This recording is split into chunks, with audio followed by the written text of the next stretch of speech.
Amis internautes, n'oubliez pas de liker, de vous abonner et de cliquer sur la note de notification pour ne rien rater. La valeur humaine ne se mesure pas en pièces d'or, mais en valeurs partagées. Mesdames et messieurs, bienvenue dans votre émission Questions de société. La dot, autrefois symbole de respect et d'union entre deux familles, est devenue dans certaines communautés un fardeau financier, source de conflits ou d'inégalités. Cette situation a amené l'empereur de Niki, les rois et les imams de 3 communes du Bénin, à savoir Niki, Perere, Kalale, à procéder au plafonnement de la dot tout en éliminant certaines anciennes pratiques jugées budgétivores. Faut-il repenser le rôle de la dot ou réduire son coût pour remettre au cœur du mariage ce qui compte vraiment, c'est-à-dire l'amour, l'entente ou le projet de vie en commun? C'est à ces différentes questions que nous allons essayer de trouver des réponses avec nos invités. Alors pour en parler, je reçois pour vous ce soir Bakourégui Suano, ex-directeur départemental des affaires sociales et de la microfinance du Borgou, président de l'ONG AFAF. Monsieur le directeur, merci d'avoir accepté notre invitation. Merci, monsieur le journaliste. Merci. Alors, à côté de lui, nous avons Souleymane Basside, journaliste culturel à Dema Radio. Chers confrères, merci d'être là avec nous. Merci à vous également, merci pour la confraternité. Ok.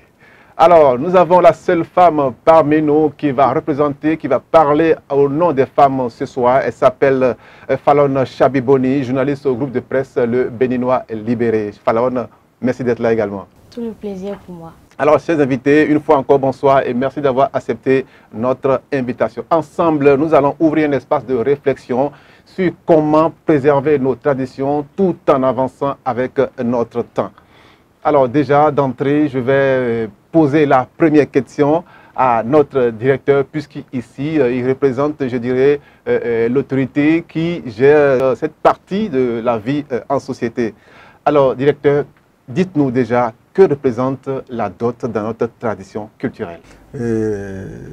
Merci d'avoir pensé initier cette émission. Je voudrais d'abord dire que l'homme en lui-même est un produit évolutif. Et le mariage est un produit divin, le mariage vient de Dieu, mais institué pour l'homme, pour évoluer, progresser avec le temps, avec son environnement, avec tous les aspects que nous voyons. Donc nous disons qu'aujourd'hui la dot n'a plus la même signification hier qu'avant-hier et aujourd'hui. Donc la dot a évolué. Sinon hier, la dot est de manière symbolique constituée de quelques colas pour dire au mal des ancêtres, voilà, nous voulons confier notre fille, voilà, nous voulons confier notre garçon en union avec telle fille. Et nous voulons savoir, en tant qu'ancêtre, qui est au milieu dans les cieux, voilà, est-ce que leur union va donner un bon fruit? Et la cola va nous dire, dans leur explication, la cola va dire ce qu'il y en a. Dans le tissu, et puis c'est après ça, ils vont amener quelques tissus, si c'est blanc, si c'est noir, ça dépend des clans traditionnels. Et si c'est un tissu rouge, donc la couleur du tissu dépend du clan. Et qui va dire, bon, voilà, comme vous avez accepté leur union, nous vous donnons ce tissu pour que désormais ces deux-là ne soient pas, le mariage ne se limite pas à ces deux et que ces deux puissent nous habiller et nous nourrir, toutes les deux familles. Donc, c'est avec une signification énorme. Et enfin, on donne de l'eau à boire. Ça peut être de l'eau, ça peut être de l'alcool. Ça aussi dépend des coutumes, des clans, etc. Donc, voilà, de manière symbolique, comment le mariage était défini, était constitué hier. Et conformément au code de la famille aussi, dans son article 141, il est dit que la dot est symbolique. Donc, aucun chiffre n'est avancé, aucune limite n'a été donnée. Voilà, merci beaucoup. Aucune limite n'est faite dans le code de la famille par rapport à la dot. Donc, voilà. Mais alors, si déjà, durant le processus, comme vous venez de l'expliquer, c'était symbolique, il n'y avait pas une limite, il n'y avait pas un montant fixé. Alors pourquoi aujourd'hui on sent la nécessité, d'accord, de fixer un montant à cette dot-là qui, comme vous venez de le dire, était symbolique? Qu'est-ce qui a poussé aujourd'hui les gens à en arriver là? Voilà. Je le disais en introduction que la vie est évolutive. En effet. En effet. Et puis aujourd'hui, hier, il n'y avait pas de cette issue wax, il n'y avait pas de ces cheveux que nous faisons à 10 000 francs, à 40 000 francs, etc. Exactement. Bon, les petites tresses là étaient faites sur la bande de 25 francs, la tresse. Et puis ça se limite là. Donc aujourd'hui, il y a beaucoup de choses telles que les différentes religions sont venues assaillir, je peux dire, envahir les coutumes. Et les coutumes ont perdu leur sens. Et les choses ont changé. C'est ce qui note d'ailleurs dans les foyers des déraillements, des bagarres, des disputes, et puis des séparations injustifiées. Voilà. Parce qu'on n'a pas les bénédictions. Donc il y a les coutumes, il y a l'égoïsme de certaines femmes, l'orgueil de certaines femmes. Hein, si tel a fait ceci, a mis ça dans sa dot, moi aussi je dois mettre ça. Si tel a mis une bête, moi aussi je dois mettre 2 bêtes. Parce que ma famille est plus riche que sa famille, etc. Donc il y a des comparaisons qui ne disent pas leur nom. Et de fil en aiguille. Et de fil en aiguille, ça se généralise. Et puis c'est ça certainement, les rois et les imams et l'empereur. Et l'empereur se sont retrouvés pour dire, il faut que nous puissions dire hâte à ça. Sinon, nos familles ne seront plus bénies, nos mariages ne seront plus bénis comme on le souhaite. C'est-à-dire, c'est seulement d'une question d'argent. Il faut mettre fin à ça. Et puis c'est fini, quoi. Très bien. Voilà, tel que expliqué par le directeur. Alors, je vais me tourner vers mon confrère. Et alors, vous qui êtes, j'espère que vous êtes déjà marié et forcément, vous avez eu à donner la dot. Alors, dites-nous, pendant votre dot, est-ce que vous avez jugé la dot en ce moment est chère ou bien elle était modérée par rapport à ce qui se fait aujourd'hui? Si alors que nous sommes de la même génération, en effet. Merci pour cette initiative. C'est un problème de société, c'est un sujet d'intérêt public. Il faut le traiter et tel que ça se fait, c'est vraiment bien. Je remercie toute l'équipe et je m'en vais rapidement vous dire, comme tout à l'heure mon aîné, le directeur, venait de l'évoquer. Et la culture aussi est dynamique. En effet. La culture n'est pas statique. Donc, ça évolue. Et autre temps, autre mœurs. Oui. Nous restons dans cette logique pour dire que c'est vrai. À un moment donné, il y a eu le pouvoir de l'argent. Et beaucoup de facteurs expliquent cela. Vous voyez, avec l'éducation, entre griffes, l'école occidentale, il y a le pouvoir de l'argent à travers l'agriculture commerciale et tout ce que nous savons, le commerce, etc. Il y a également les médias. Voilà. Les médias, avec tout ce que nous voyons, nous suivons un peu à travers les feuilletons, les femmes aiment ça d'ailleurs. Les feuilletons datant d'une dizaine d'années ou plus, etc. Donc, très souvent ou généralement, on dit la mondialisation. Voilà les effets de la mondialisation. Ce qui se passe à l'arrière-pays est directement copié, comment appelle-t-on, sur place, tout ça. Donc, il y a tous ces aspects. Il y a également depuis un certain moment, le brassage interethnique, le brassage interclanique, parce qu'on ne peut pas vivre en vase clos. Le pays bâtonneau est là, les communautés sont là, il y a d'autres communautés, on se déplace, elles se déplacent également, voilà un peu. Donc, ce brassage-là fait que les cultures s'entrechoquent, s'entremêlent, etc. Donc, il faut essayer de gérer aussi. Mais à une époque donnée, il faut dire que avec surtout le pouvoir de l'argent, puisque le nord du Bénin, particulièrement le Barouting, a connu un passé glorieux avec l'agriculture commerciale. Je ne vais pas citer le coton, par exemple. Juste après, il y a eu le soja qui est là. Les gens sont en train de constater quand même. Donc, ça fait que, vous voyez, comme on le dit, l'argent, c'est pour donner. Quand il y en a, il faut vraiment dépenser. Quand il y en a, il faut vraiment dépenser.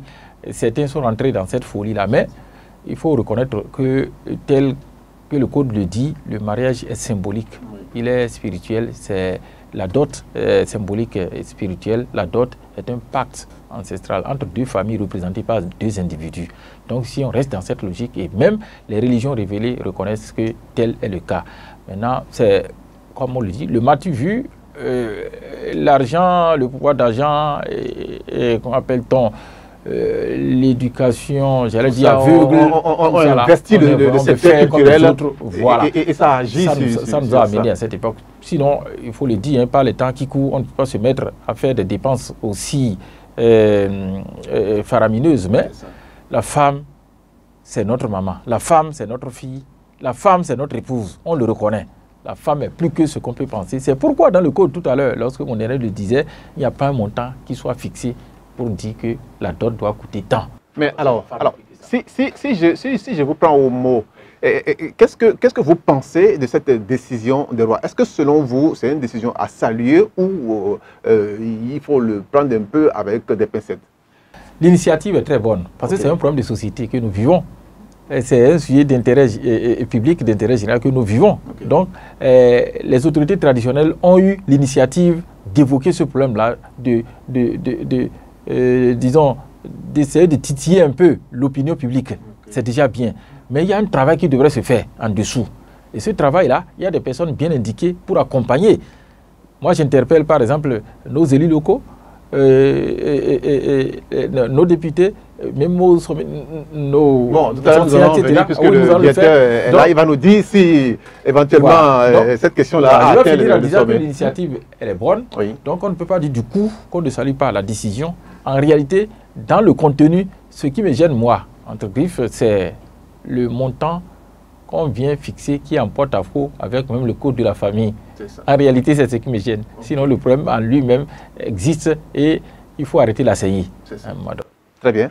Ben, voilà, merci. Et nous allons nous tourner enfin vers la seule femme parmi nous pour avoir son avis également. Alors, Fallon, dis-nous, comment tu as, toi qui es une femme, une demoiselle bien sûr, qui est appelée à se marier, qui attend forcément sa dot, alors, quelle est ta réaction par rapport à cette décision qui a été prise par l'empereur et les imams?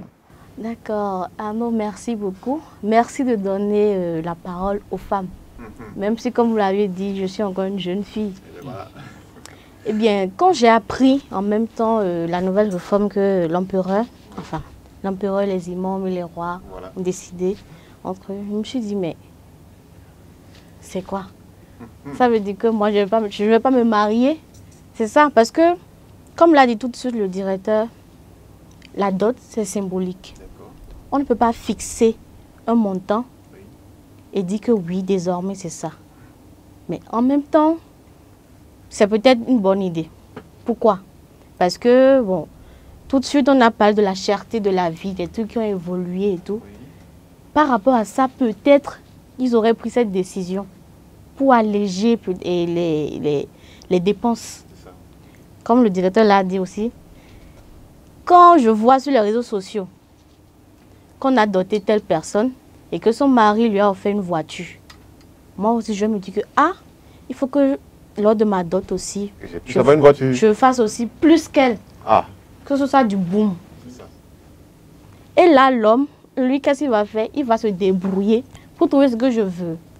Donc, pour éviter qu'il y ait ça, pour éviter aussi qu'il y ait cette jalousie et autres, peut-être c'est la raison pour laquelle ça a été fixé. Mais honnêtement, nous les femmes ne sommes pas d'accord qu'on nous fixe un montant. Oui, mais qu'est-ce qui vous gêne dans cela? Puisque tout à l'heure, comme tu viens de le dire, la dot, elle est symbolique. Que le montant soit élevé ou qu'elle soit bas, normalement, vous devriez, ça ne devrait pas vous gêner, puisque c'est symbolique qu'on a dit.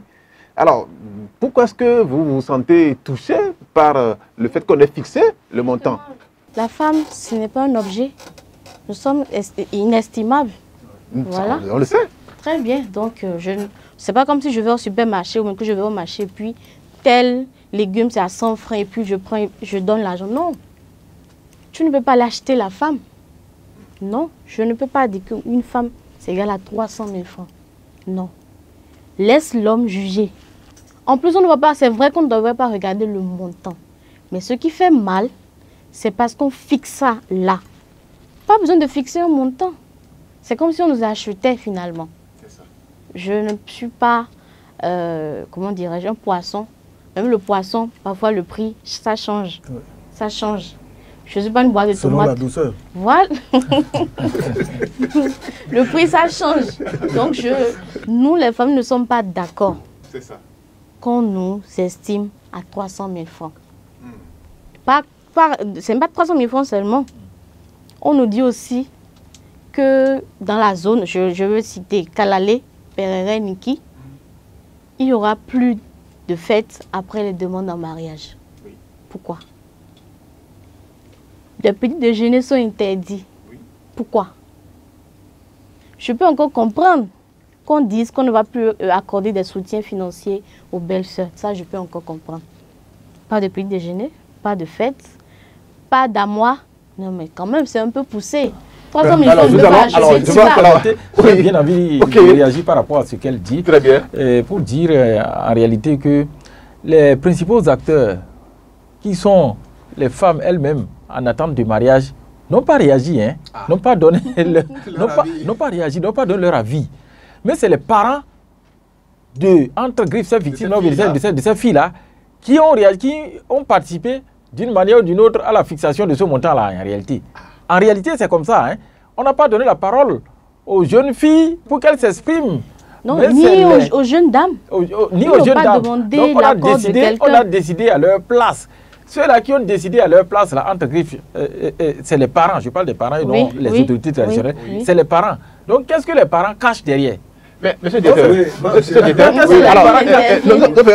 prendre la parole. Alors, monsieur Dieter, est-ce que ce n'est pas, si ce sont les parents, comme vient de le dire mon confrère, qui ont participé à la fixation de ce montant-là, est-ce que quelque part, ce n'est pas qu'eux aussi, ils ont compris un peu la difficulté comment je dirais, de leur beau-fils, éventuellement? C'est là où je voulais en venir. Très bien. Parce que je dis à un moment donné, oui.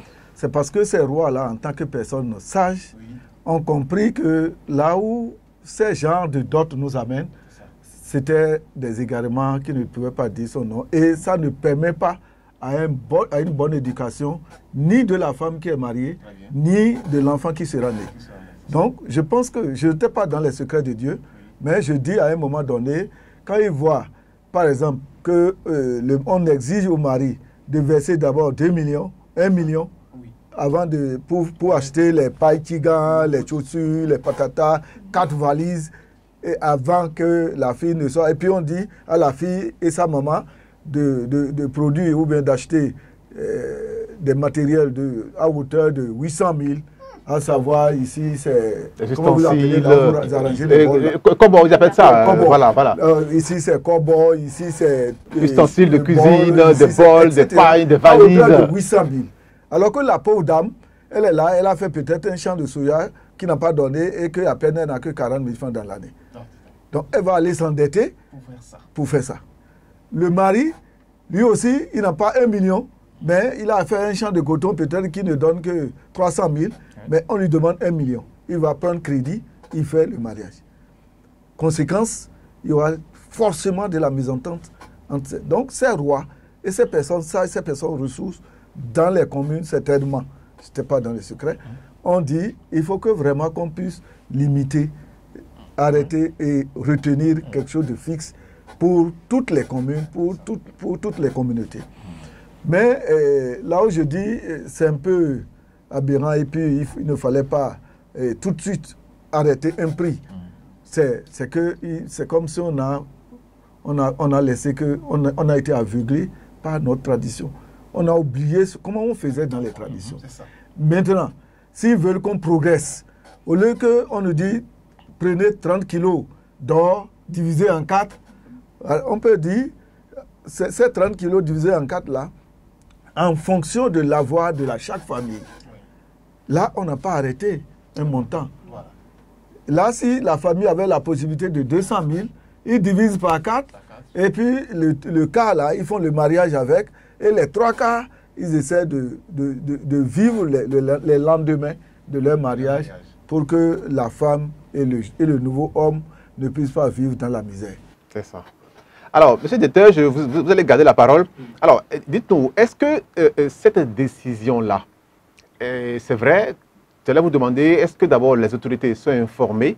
Et si ce n'est pas le cas, est-ce qu'elle est obligatoire? Est-ce que formellement, comment dirais-je, le jeune marié est obligé de suivre exactement cette décision. Si je prends un exemple, si en tant qu'époux, je décide d'aller au-delà de ce montant fixé par le conseil, le collège des sages, est-ce que je peux ou je dois forcément me cantonner à ce montant qui a été fixé par le collège? Ouais. Bon, ça serait un risque de répondre par oui ou non. Okay. Ça serait un risque, parce que là, si l'empereur parle, on sait qui a parlé. Mais moi, je voudrais dire quand même que toute chose qui concourt au bien de chaque individu est une bonne chose. Exactement. Et on ne peut pas dire que cette décision prise n'est pas bonne. Elle est bonne parce que déjà, elle concourt au bien de la future femme et au bien du futur époux. Donc, il va revenir à chaque communauté, il va revenir à chaque commune, il va revenir à chaque peuple de voir qu'est-ce qui arrange sans nuire dangereusement chaque communauté. Voilà. Oui, par la parole, ce que le droit ne dit pas, oui. Je pense qu'on peut balayer ça du revers de la main. Bon, mais là, automatiquement, je vais demander cela pour vous demander, alors, est-ce que les autorités administratives du pays pourraient, d'accord, sauter sur cette occasion-là pour essayer de réglementer, nous sommes à l'ère des réformes, pour essayer de réglementer ce secteur qui touche la famille? Oui, je dis avec force oui. Oui, parce que déjà, nous voyons les dégâts que cela crée au niveau de chaque famille. Même si on arrive à réglementer ça, même une bonne partie des violences faites aux filles et aux femmes va disparaître. Voilà. Alors, Basside, oui. Je reviens à toi aussi. Dis-moi, est-ce que, selon toi, est-ce que ces changements-là qui viennent d'être instaurés dans la vie en communauté, en ce qui concerne le mariage et la dot, pourraient vraiment soulager les jeunes aujourd'hui qui ont bien envie de se marier? Évidemment, en tout cas, selon ce que moi j'ai comme analyse, comme lecture de ces mesures qui sont prises en ce moment, il faut dire quand même, je l'avais dit tout au départ, l'initiative elle est bonne. Et puis à l'ordre supérieur, l'ordre inférieur se plie entre griffes. C'est l'empereur qui a parlé, c'est les autorités traditionnelles. Mais il faut aussi rappeler aux gens que ce n'est pas un beau matin que les gens se sont réveillés, les autorités traditionnelles se sont réveillées pour prendre. Il y a eu un constat sur une période donnée et les conséquences sont là. Il y a eu cette analyse, cette lecture qui est faite avant que ces mesures-là ne soient prises. Donc, je crois que par les temps qui courent, il y a des cas que nous avons, qu'on peut identifier. Il y a plusieurs jeunes ou des jeunes qui se sont permis d'adopter des comportements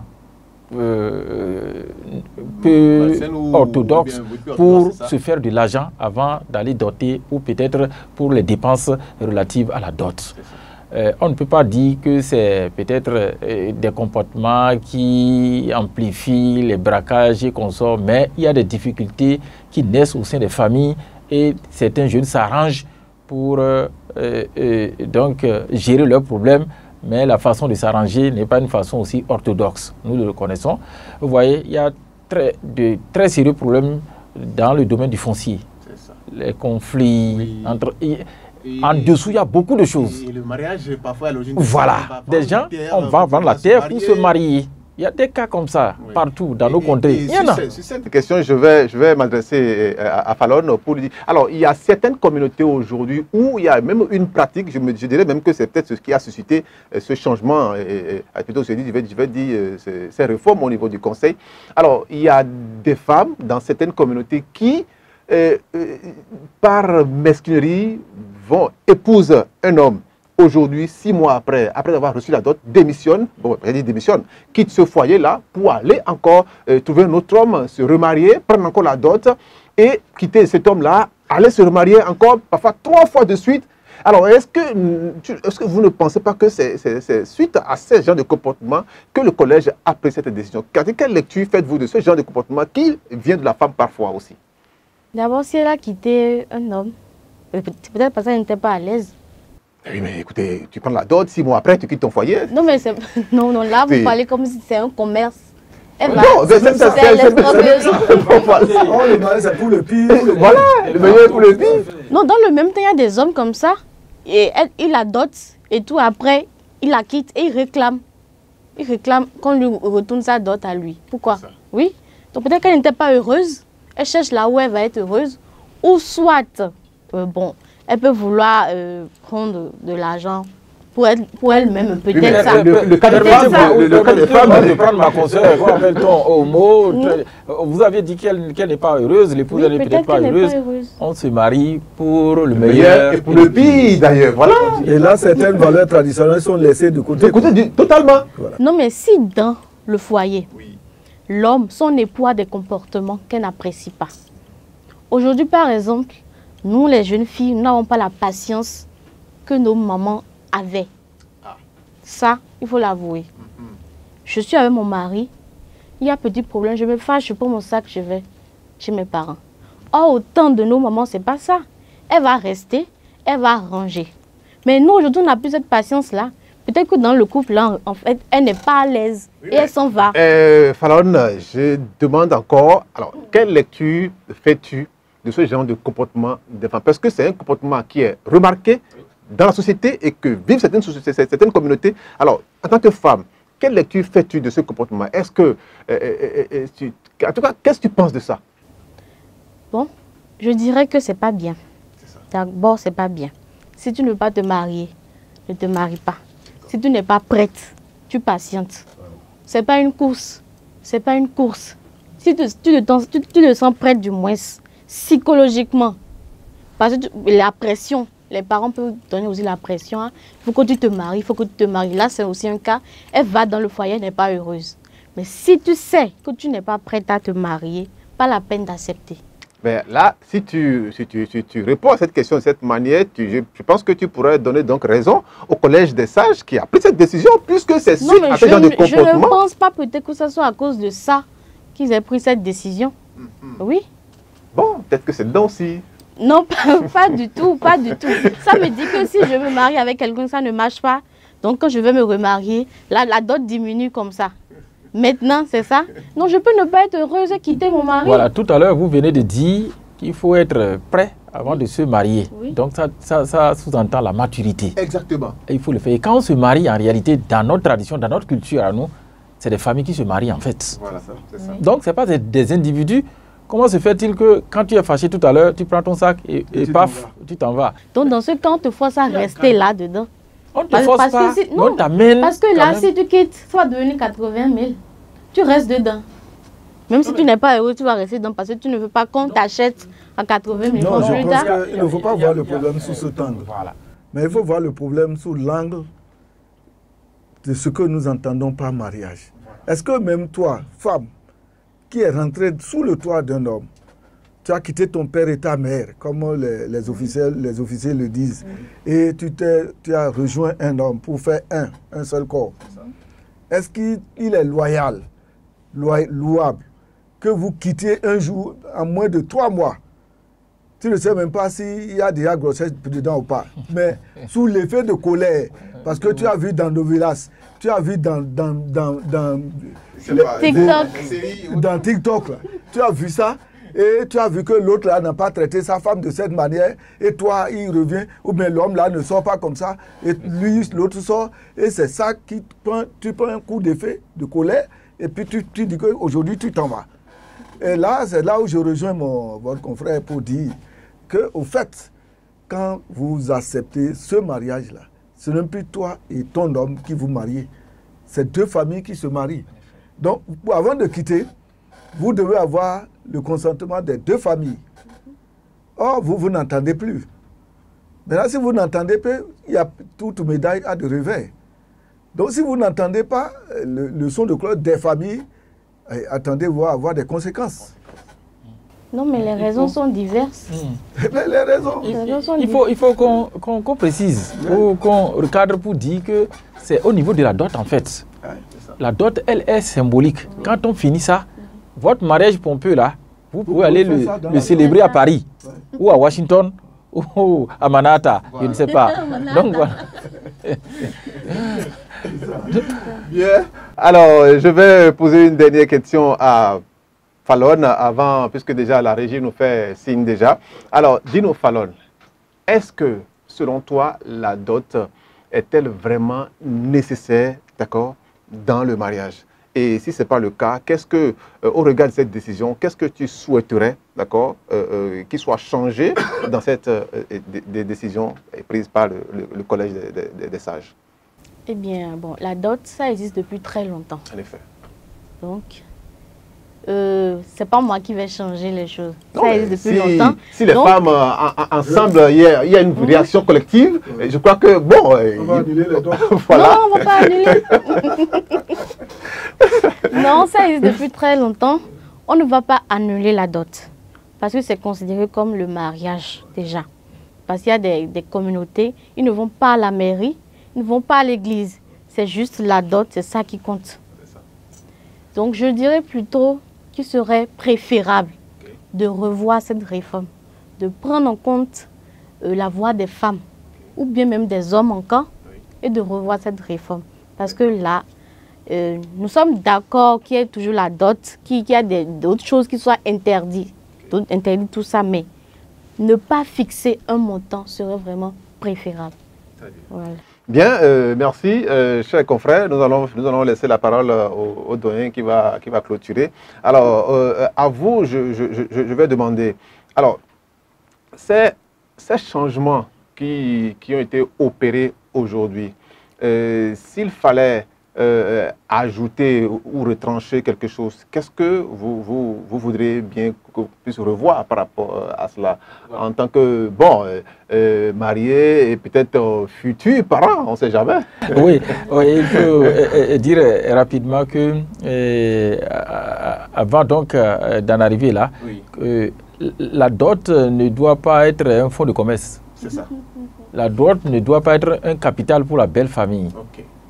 Si on le comprend ainsi, on l'a dit que c'est symbolique, on doit, comment appelle-t-on, le constater, on doit plutôt accepter que ce soit symbolique. Qu'est-ce qu'il faut ajouter, qu'est-ce qu'il faut peut-être retrancher? Tu dis, cette réforme-là, ou bien cette initiative-là, il faut que nos juristes, nos hommes de droit saisissent la balle au bon, que nos autorités saisissent également la balle au bon, en commençant même par le bas niveau, c'est-à-dire nos conseillers, nos élus locaux, nos honorables députés, et voir comment il faut arrimer ça avec le code de la famille des personnes au Bénin. C'est très important. C'est un problème de société. Et si on y prend garde, ça peut dégénérer. Donc, il faut vraiment arrêter la saignée. Donc, nos autorités doivent prendre ce problème-là à bras le corps. S'il faut retrancher quelque chose, je respecte la décision de la Cour impériale de niquer les autorités traditionnelles, mais le montant qui est fixé, vraiment. Je donne un petit exemple. Quand on prend par exemple le monde rural, par le passé, nos parents producteurs de Banikwara sont entre griffes plus nantis que par exemple nos parents producteurs à Niki. Du fait du coton. Donc l'argent circule mieux à Banikwara que je dis par le passé. Voilà un peu. Donc, et le problème se pose. Vous voyez, à Banikwara, c'est un peu plus élevé. La dot est un peu plus élevée en termes de choses là, d'espèces, tout ça. Comparativement à d'autres régions, à d'autres localités comme Dali, Niki ou Kalali, etc. Donc c'est un peu comme le pouvoir d'achat. Ça rime avec le pouvoir d'achat. Plus on a, plus on peut en donner.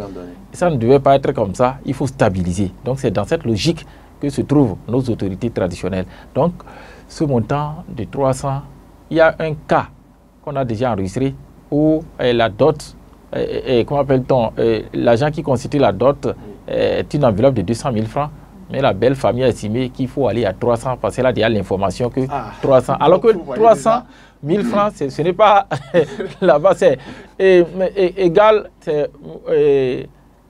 en dessous ou égal là, c'est un peu ça, à 300 000 francs, mais ce n'est pas là-bas, ce n'est pas le plafond. Il faut forcément.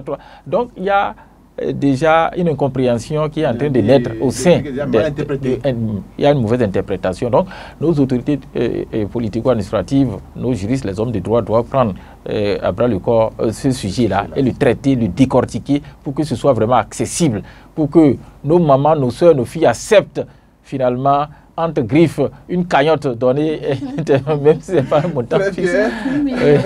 Alors, monsieur le directeur, alors vous allez prendre en dernier la parole. Alors, dites-nous, quel est le message que vous pouvez transmettre aujourd'hui aux familles, aux jeunes, concernant la dot par rapport à cette décision qui a été prise? Merci beaucoup, monsieur le journaliste. Comme c'est un fait de société, on le dit, un fait d'actualité, je voudrais vraiment remercier l'empereur et son équipe pour dire quand même qu'il faut des personnes sages comme eux pour demander le démarrage de la réflexion sociétale, pour que désormais on ne puisse pas connaître des égarements au niveau des mariages. Le mariage est divin, dit-on. Le mariage est divin. Et tout ce qui est divin ne doit pas avoir de l'égoïsme. Il ne doit pas avoir de l'orgueil. Il ne doit pas avoir de la fanfaronnade. Et les gens ont constaté qu'à un moment donné, il y avait de la fanfaronnade. Il y avait vraiment des abus de part et d'autre. Il faut arrêter la saillie. Donc, j'invite les populations, surtout nos mamans, à accompagner cette décision-là et que cette décision s'uniformise, s'harmonise au niveau de nos communautés. Quand je dis communauté, ce n'est pas seulement en milieu bâtonnou. Tout peuple font Adja, bâtonnou, etc. Chacun a sa méthode de mariage. Et quand les religions sont venues, le christianisme, l'islam, chacun a ajouté un grain de sel en la chose. Donc tout cela doit nous aider à retourner à avoir le vrai sens du mariage dans chaque famille.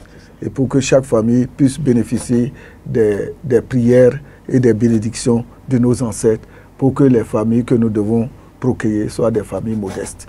Merci beaucoup. Alors, très bien, une très belle conclusion de monsieur le directeur. Mesdames et messieurs, vous venez de suivre cette émission sur Questions de société en ce qui concerne la dot dans nos communautés qui aujourd'hui a pris une ampleur où il fallait forcément des réformes dans ce secteur pour qu'il n'y ait pas des abus, comme l'a dit monsieur le directeur. Mesdames et messieurs, merci de nous avoir suivis. Déjà ici, je remercie les techniciens qui sont derrière la caméra, grâce à qui vous avez suivi ici. N'oubliez pas de liker, de partager votre émission. Comme vous le savez, nous sommes là pour vous donner la vraie information et partager les questions de société. Merci de nous avoir suivis. À très bientôt pour une nouvelle émission.